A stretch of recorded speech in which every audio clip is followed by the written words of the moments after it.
श्री स्वामी समर्थ. नमस्कार, मी केतकीज kitchen and lifestyle या vlogging चॅनलवर आपल्या सगळ्यांचं स्वागत करते. आज मी खूप आनंदी आहे कारण मी चालले आहे गावी आणि हा आहे उमरज आणि चिपळूणमधला रस्ता. चिपळूणपर्यंत रस्ता अतिशय सुंदर आहे, परंतु चिपळूणच्या पुढे रस्ता म्हणजे उंटावरची राईडच. मला शूटसुद्धा घेता येत नव्हतं, एवढा विचित्र रस्ता आहे. डायव्हर्शन आहे, सगळीकडे खणून ठेवलेलं आहे, तर त्यामुळे गाडी खूप सावधानतेने चालवावी लागते. तुम्ही कोकणात जात असाल तर ही काळजी मात्र नक्की घ्या. आणि हा आहे माझ्या घराकडे जाणारा रस्ता. आम्ही सड्यावरती राहतो त्यामुळे खूप कातळ आहे, परंतु आमराईतून जाणारा हा रस्ता आहे. आणि आता तुम्हाला गावाकडचे व्हिडिओ बघायला मिळतील. नेटवर्क इश्यू असल्यामुळे कंटिन्यू नाही, परंतु जेवढे शक्य होतील तेवढे मी नक्कीच अपलोड करेन.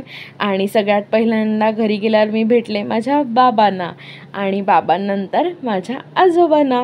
आणि त्याच्यानंतर मस्तपैकी वरण भाताचा कुकर लावला, छानपैकी कैरी शिजवली. कैरीची छान रेसिपी पण मी तुम्हाला दाखवणार आहे.